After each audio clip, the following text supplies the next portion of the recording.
With Radio Algeria International, you will not miss a single major political or economic event. Radio Algeria International, our voice in the world.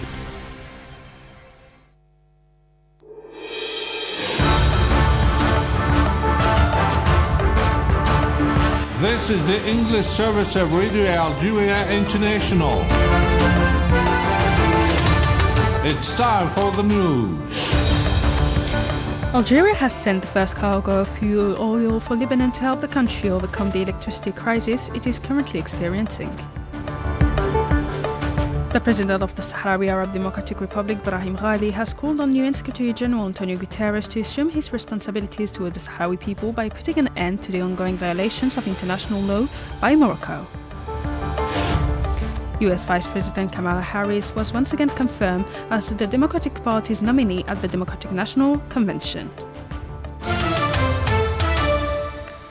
Those were the major developments. Now the full news edition. Good afternoon. The presidential candidates have called on the sixth day of the election campaign to vote massively on September 7th in order to thwart the attempts of Algeria's enemies and strengthen the country's stability. The details with Mohamed Khatel. From the province of Tiaret, where he held a community meeting, the candidate of the Socialist Forces Front FFS party, Mr. Youssef Aouchiche, insisted on the importance of participating massively in the September 7 election, which is a crucial step in the history of Algeria. Mr. Aouchiche also pledged, if elected, to provide all the necessary conditions to encourage innovation and investment among young people, affirming that Algerian youth have all the qualities necessary to contribute to the building of the country, inspired by the values and sacrifices of the heroes of the Algerian Revolution. The FFS party candidate considered in this regard that youth have an important place in his electoral program, which includes advantageous measures in favor of this segment of society. For their part, the leaders of the political parties supporting the independent candidate, Mr. Abdelmajid Tebboune, crisscrossed several provinces where they held meetings and outreach activities with citizens, emphasizing in particular the need to go and vote on D-Day in order to confront those who threaten Algeria. The leaders of the Tajammou Amal Al-Jazair Taj, the Al-Mustaqbal Front, the Al-Fajr Al-Jadid Party and Al-Bina movement have all called on citizens to go massively to the polls on election day and choose Mr. Abdelmajid Tebboune in order to pursue the development process of the country. Meanwhile, the candidate of the Movement of Society for Peace, MSP, Abdel Ali Hassani Sharif, affirmed during a popular meeting in Tiaret that a massive participation in this electoral meeting will make it possible to block the road to the enemies of Algeria, noting that this presidential election is held in an exceptional global context marked by significant changes. He also indicated that his political project is based on a prospective approach aimed at achieving development, guaranteeing food security and optimizing the exploitation of the wealth of each region. After recalling the assets of the province of Tiaret in the agricultural and industrial fields, the MSP candidate stressed the necessity of developing in-depth studies on the means of promoting local development. He also explained that he intended to fight corruption and bureaucracy, develop digitization, and encourage investment, promising, in case of victory, to revise the special statutes in the sectors of education, higher education, and vocational training. The Independent National Authority of Elections, ANI, has reminded the candidates in the September 7th presidential election of their obligation to open an election campaign bank account for all income and expenditure, as failure to keep such an account could lead to the subsequent rejections of reimbursements. The ANI recalled Article 108 of the Organic Law on the Electoral System, which states that every candidate in the presidential election is required to open and maintain an electoral campaign account, the task of which is entrusted to the electoral campaign treasurer appointed by the candidate. This account includes the daily receipts collected, including the dates and methods of payment, as well as the source and nature of the receipts, in addition to the daily expenses supported by invoices and references to the means of payment. The accounts drawn up must be supported by detailed statements for the remittance of checks and bank cash, together with documents justifying the receipts of donations and receipts by bank transfer. And now the first cargo of Algerian fuel oil is leaving today for Lebanon via the Ineka tanker by the Sonatrach Group to help Lebanon overcome the electricity crisis. Jamil Salmani has the details. A statement issued by the group said that under the instructions of the President of the Republic, Mr. Abdelmajid Tebboune, the Sonatrach Group has proceeded with the loading of a cargo of fuel oil destined for the state of Lebanon to provide it with energy and help it overcome its current crisis, a move that testifies to the depth of bilateral relations between Algeria and Lebanon. The press release added that the cargo prepared at the oil port of Skikda is estimated at 30,000 tons of fuel oil to be shipped to Lebanon via the tanker Enaker, a tanker belonging to the Sonatrach Group. The same source stressed that the aim of the operation is to support Lebanon, a sister country, in these difficult circumstances by providing it with the immediate supplies of fuel oil in these times through the immediate supply of quantities of fuel oil to ensure the operation of power plants and restore electricity to the country. This initiative reflects Sonatrach's long-standing commitment to supporting the decisions taken by the Algerian state and to strengthen the bonds of brotherhood with Lebanon, which bears witness to the spirit of cooperation and solidarity between the two countries. In the Western Sahara file, the President of the Sahrawi Arab Democratic Republic, Brahim Ghali, has called on the UN Secretary General Antonio Guterres to assume his responsibilities towards the Sahrawi people by putting an end to the ongoing violations of international law and international humanitarian law by the Moroccan occupier, stressing that the deterioration of the situation has seriously compromised the prospects of relaunching the peace process in Western Sahara peace process already at its standstill.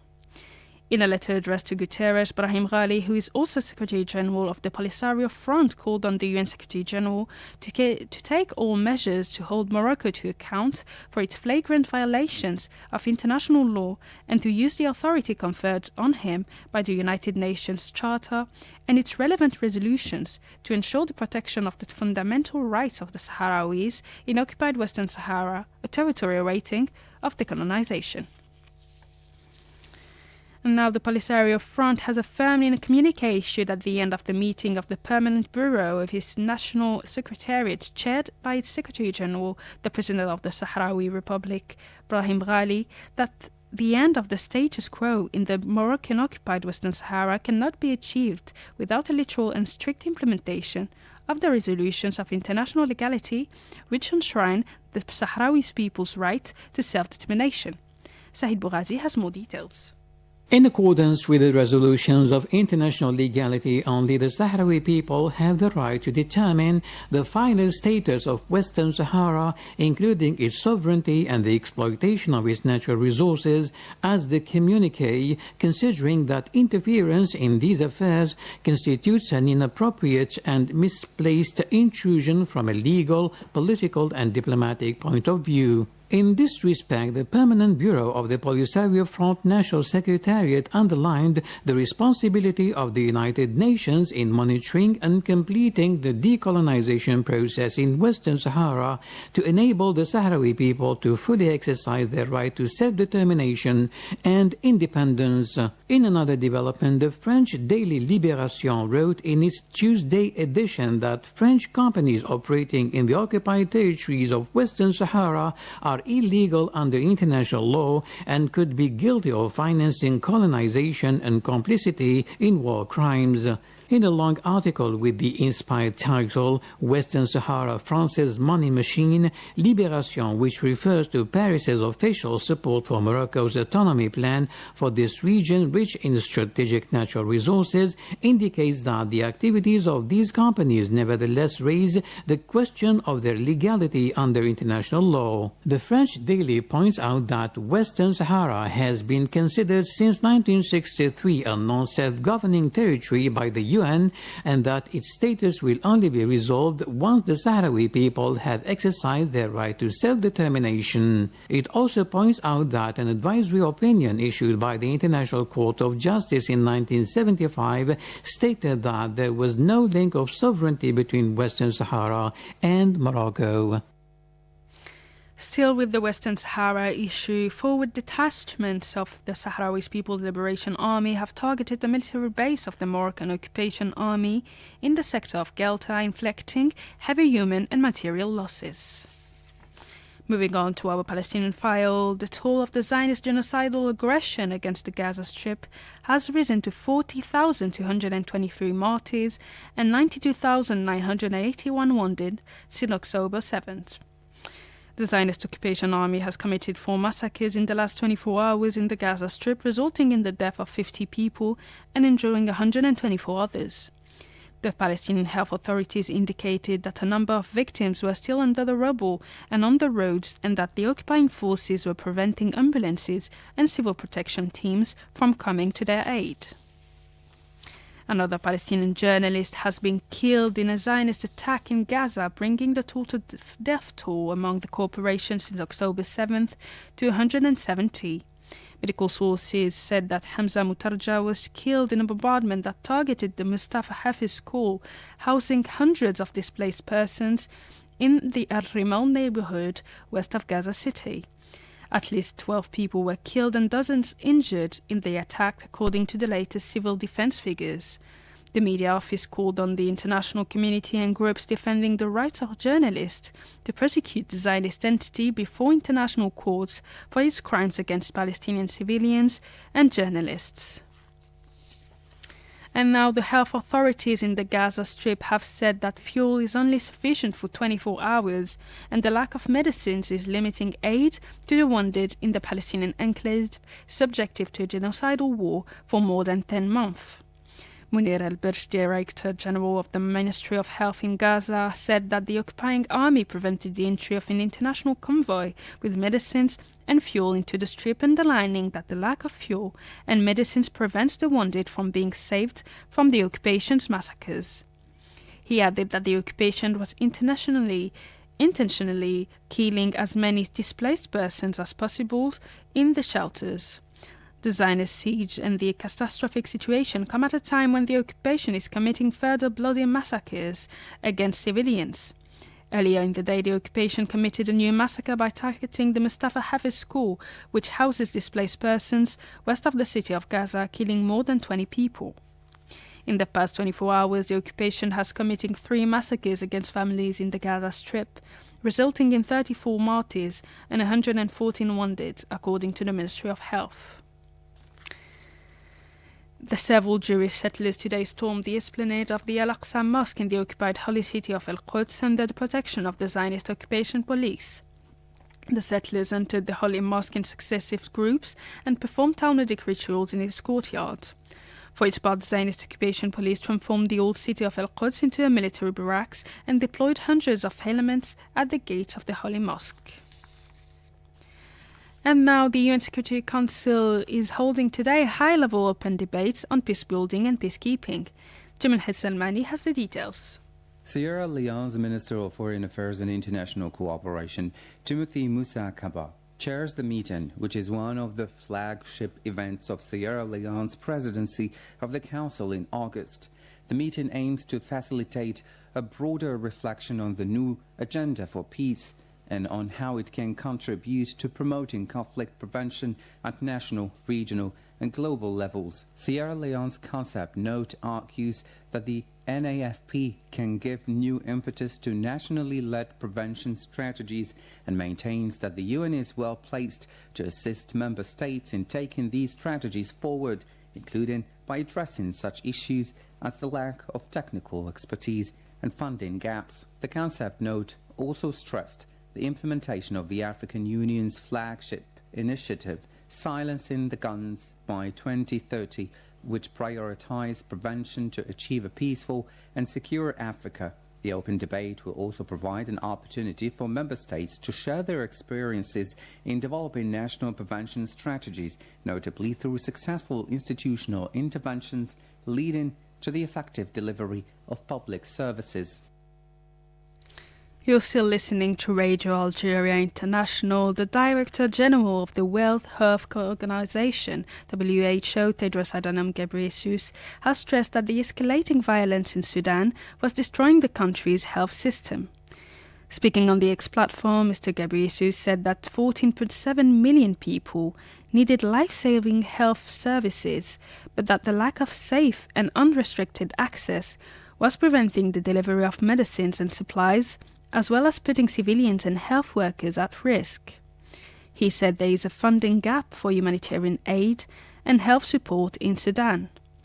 Mr. Ghebreyesus added that the WHO and its health partners have been granted funding to help 4.9 million people, less than half of the requested amount of $178.6 million, calling for more urgent support to save lives in Sudan.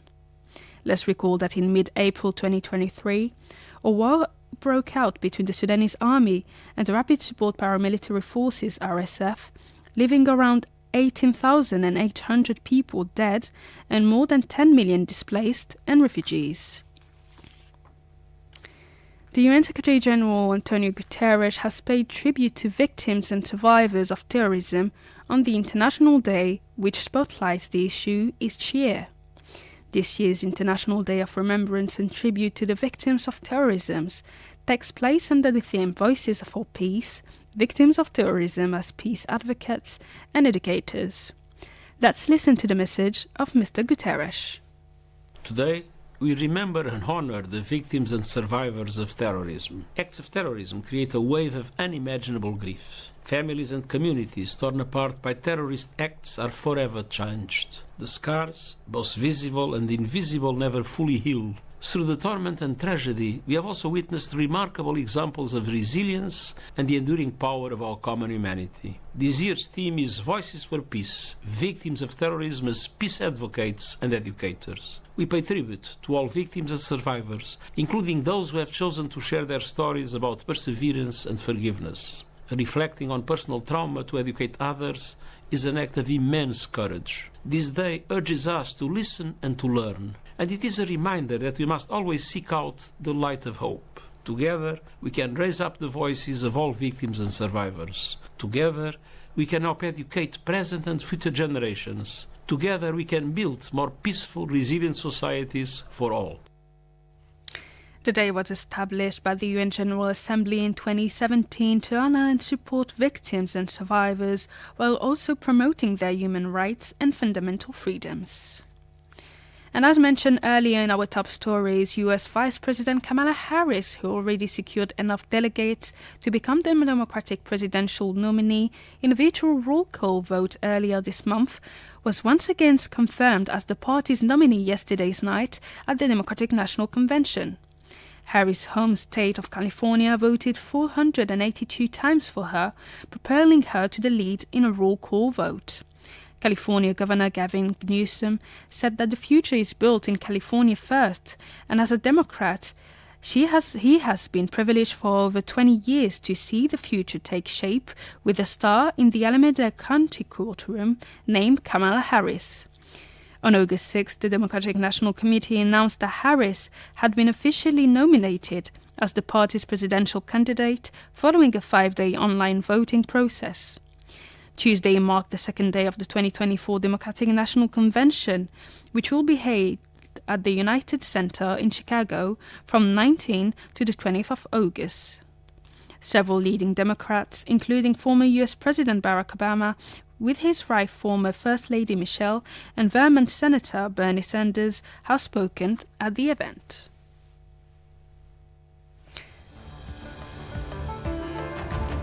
Algeria has sent the first cargo of fuel oil for Lebanon to help the country overcome the electricity crisis it is currently experiencing. The President of the Sahrawi Arab Democratic Republic, Brahim Ghali, has called on UN Secretary-General Antonio Guterres to assume his responsibilities toward the Sahrawi people by putting an end to the ongoing violations of international law and international humanitarian law by Morocco. US Vice President Kamala Harris was once again confirmed as the Democratic Party's nominee at the Democratic National Convention. That's it for today's news bulletin. I invite you to listen to a special program by Asya Bakar. Stay tuned on Radio Algeria International.